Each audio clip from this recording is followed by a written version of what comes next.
우리가 원수의 손에서 건지심을 받고 종신토록 주의 앞에서 성결과 의로 두려움이 없이 섬기게 하리라 하셨구나. 누가복음 1장 74절 75절 말씀. 아멘. 네, 정말 말씀을 잘했네요.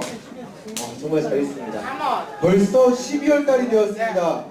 12월 달 됐나요? 어떤 걸 보면 12월 달 같아요?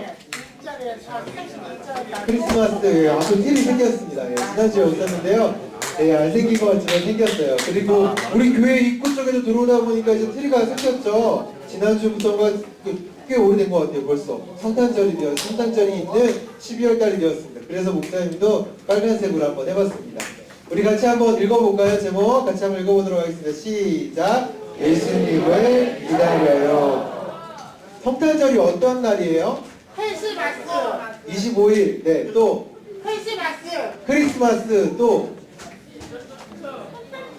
그렇죠. 예수님이 태어나신 날. 네, 다 맞습니다. 예수님이 태어나신 날 우리가 성탄절이라 25일 날 정해서 크리스마스라고도 하면서 우리가 그렇게 같이 정해서 지키고 있습니다. 예수님의 오심을 좀 기다리고 계신가요? 네, 예수님의 오심을 잘 기다릴 수 있는 우리 모두가 되기를 축복합니다. 우리 아까 보니까 되게 열심히 찬양하던데 단원송 말씀 기억나시나요? 이게 우리가 암송하고 기억해야 되는 말씀인데 우리 같이 한번 읽어보도록 할까요? 읽어보겠습니다. 시작! 인자가 온 것은 섬김을 받으려 함이 아니라 도리어 섬기려 하고 자기 목숨을 많은 사람의 뇌속으로 주려 함이니라. 마가복음 10장 45절 말씀. 아멘. 다 외웠죠 벌써? 아까 찬양도 하고 지금 또 읽어보니까 다 외워졌죠? 좀 가리고 한번 읽어볼까요? 네, 가리고 읽을 수 있죠? 네, 한번 읽어보도록 하겠습니다. 시작. 인자가 온 것은 도리어 자기 목숨을 네, 정말 잘 읽네요. 우리가 이번 한 달 동안 이 말씀을 암송송으로 찬양하고 또 우리가 기억하고 암송하는 동안에 이 말씀의 뜻이 무엇인지, 이 말씀의 생각이 무엇인지, 무엇을 우리에게 알려주고 있는 것인지 분명하게 깨달아지는 한 달이 되기를 축복합니다. 근데 저 가려진 말씀 속에 뭐가 있어요? 섬김. 이번 12월 달에 우리가 함께 생각해 볼 게 섬김입니다. 12월 달이니까 우리가 1월 달부터 치면 지금 몇 번째일까요?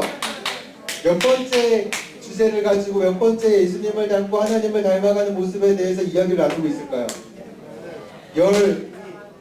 12번째죠. 기억이 다 나시나요? 여러분들 마음속에 가장 기억에 남는 그런 모습들이 있다면 어떠한 모습이 있나요? 지난주에 했던 감사? 감사하는 것도 있었고요. 기뻐하는 것도 있었고요. 성실한 것도 있었고 화평한 거, 화해하는 것도 있었고요. 우리가 11가지의 이야기들을 같이 나누었습니다. 이번 달에는 감사라는 주제로 함께 이야기를 나누려고 합니다. 감사는 무엇이에요? 여러분, 섬김은 무엇이에요? 네, 섬김 한번 보죠. 네, 일단 우리 같이 섬김이 무엇인가 함께 읽고 같이 또 이야기 나누도록 하겠습니다. 섬김이란 뭐라고요? 같이 읽어보도록 하겠습니다. 시작! 섬김은 정성을 다해 다른 사람을 사랑해 주는 거예요. 여러분들께 물어보겠습니다. 섬김을 받아보신 적이 있나요? 정말요? 그쵸, 목사님도 섬김을 받아봤습니다. 섬김을 받으면 기분이 좋을까요? 나쁠까요? 좋죠. 반대로 섬겨보신 적이 혹시 있으신가요? 섬겨보셨죠? 네, 다 잘 섬겨봤을 거라고 믿습니다. 다른 사람을 사랑해주고 다른 사람을 위해서 필요한 것을 나누어주고 도와주고 보살펴주는 그런 섬김의 모습 우리들에게 있다라고 여겨집니다. 섬김에 대해서 이야기할 건데 우리 교회 안에 보면 그런 섬기는 일들이 참 많이 있는 것 같아요.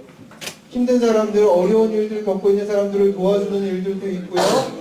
그리고 실제적으로 우리가 섬겨야 되는 여러 부분에서 아름답게 섬기고 있는 분들을 많이 보게 됩니다. 교회, 하나님을 믿는 사람들은 그렇게 다른 사람들을 섬기고 다른 사람들을 사랑하고 있다라는 것을 보게 됩니다.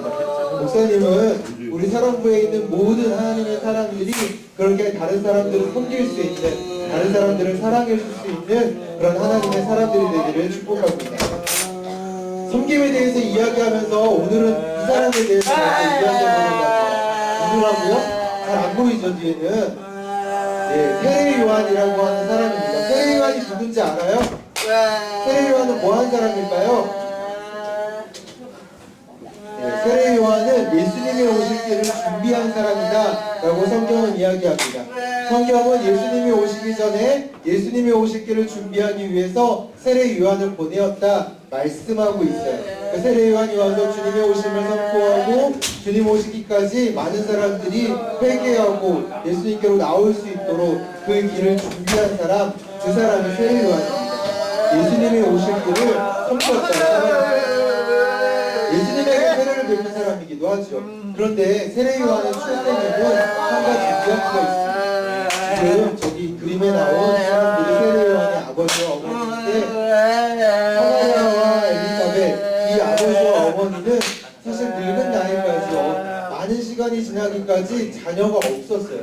아이가 없었는데 사가랴가 하나님을 섬기러 들어가는 그 순간, 하나님께 예배하러 가는 그 순간에 하나님께서 나타나서 사가랴에게 내가 너에게 아들을 줄 것이다 말씀하시고 그 아들이 이렇게 예수님의 오실 길을 예비하는 사람이 될 것이다 그렇게 알려주었습니다. 그래서 늦게 얻게 된 아들이 바로 세례 요한입니다. 늙은 나이에 하나님의 계획에 따라 하나님의 말씀에 따라 예수님의 오실 길을 예비하기 위하여서 하나님께서 보내신 세례 요한, 그는 이 사가랴라는 엘리사벳이라는 아버지와 어머니 안에서 자라나고 생활했습니다. 오늘 우리가 읽은 그 본문은 그 사가랴라고 하는 그 제사장이고 하나님을 섬기던 그 사람이 고백하고 이야기하고 있는 말씀입니다. 뭐라고 이야기하냐면 이렇게 이야기하죠. 우리 번역이 좀 다른 것인데요. 우리 같이 한번 읽어보도록 할게요. 다시 한번. 우리가 아까 읽었던 말씀이랑 똑같은데 번역만 좀 달라요. 같이 읽어보도록 하겠습니다. 시작. 우리를 원수의 손에서 건져내셔서 두려움이 없이 주님을 섬기게 하시고 우리가 평생 동안 주님 앞에서 거룩하고 의롭게 살아가게 하셨다. 우리가 아까 읽었던 그 말씀인데 번역을 좀 다르게 하니까 우리가 이해하기 쉽게 이야기하니까 이렇게 기록하고 있다라고 이야기를 하고 있습니다.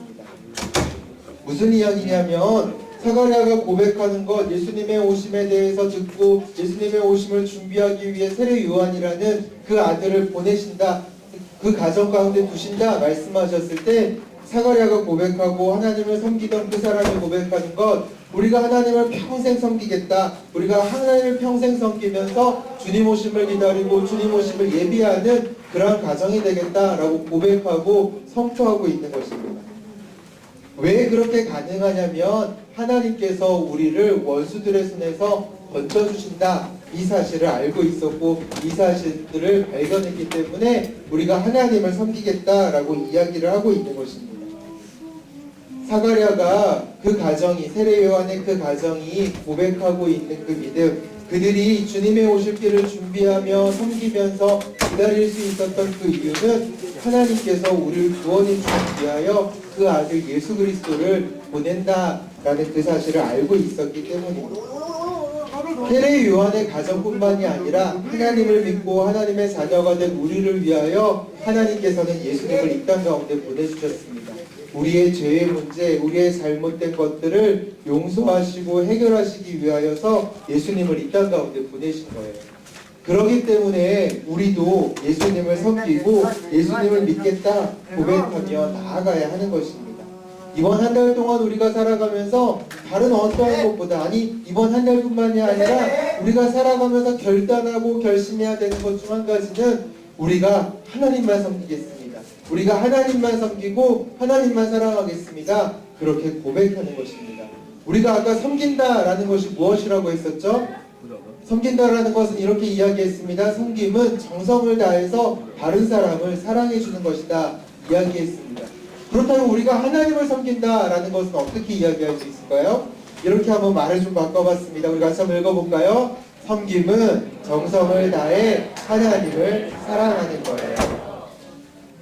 우리가 하나님을 섬긴다라는 것은 하나님을 사랑하는 겁니다.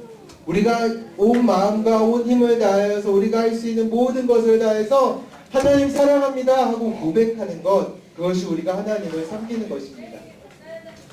그렇게 고백할 수 있는 방법은 다양합니다. 우리가 한 달 동안에 계속해서 이야기를 나누고 말씀을 나누겠지만 어떻게 하나님을 사랑한다라고 다른 사람들이 고백하는지, 어떻게 하나님을 섬겨가는지에 대해서는 우리가 한번 생각해 봐야 돼요. 어떤 사람은 하나님의 말씀에 순종하면서 그렇게 했고요. 어떤 사람들은 나보다 어려운 사람들에게 베풀면서 도와주면서 그렇게 했습니다. 또 무엇보다 먼저 우리가 하나님께 섬김을 받고 사랑을 받았다라는 이 사실을 기억해야 됩니다. 우리가 예수 그리스도께서 이 땅 가운데 오심을 생각할 때는 하나님께서 우리를 너무나도 사랑하셔서 우리를 위해서 이 땅 가운데 예수님을 보내주셨다라는 이 사실, 우리가 아까 처음 단원 암송 말씀으로 함께 보았듯이 예수님이 이 땅 가운데 오신 것은 섬김을 받기 위하여서, 찬양받기 위해서 오셨다, 그것이 아니라 오히려 우리를 섬기기 위해서, 우리를 위해서 우리의 죄의 문제를 해결하기 위해서 대속물로 이 땅 가운데 오셨다라고 말씀해주고 있습니다. 우리가 그 사랑을 받은 사람들답게 다른 사람들을 섬기고 다른 사람들을 더 사랑할 수 있는 그런 멋있는 하나님의 사람들이 되기를 축복합니다. 근데 이러한 하나님만 섬기겠다, 우리는 하나님만 섬기고 하나님만 바라보며 하나님이 원하시는 대로 살아가겠다 고백하는 사람들이 이런 세례 요한의 가정뿐만이 아니었어요. 구약 성경에 보면 여호수아서가 있습니다. 여호수아라는 사람은 모세를 이어서 이스라엘 백성들이 출애굽하고 가나안 땅에 들어가기까지 그 길을 인도하고 지도했던 지도자였습니다. 그 삶 과정 가운데 하나님이 어떻게 함께 하시고 하나님이 어떻게 나를 사랑하시고 우리를 지키시고 보호하시는지 경험하면서 이스라엘 백성들에게 이야기하는 것이 무엇이냐면, 나와 우리 집은 하나님만 섬길 거야. 너희들도 선택해라. 하나님을 섬길 것인지 아니면 다른 신들을 섬길 것인지, 하나님을 섬길 것인지 하나님을 섬기지 않을 것인지 선택하라 이야기를 합니다. 우리에게도 동일하게 이야기를 하고 있는 것이에요. 우리가 하나님을 섬길 것이냐 아니면 하나님을 섬기지 않고 내 마음대로 다른 것들을 섬기며 살아갈 것인가, 우리는 결정을 하고 결단을 해야 됩니다. 우리 모두가 하나님을 섬기고 하나님만 바라보며 살아가겠다라고 결단하며 나아갈 수 있는 이번 한 달, 그래서 그 모습들이 우리의 평생의 삶에서 이어지기를 축복합니다.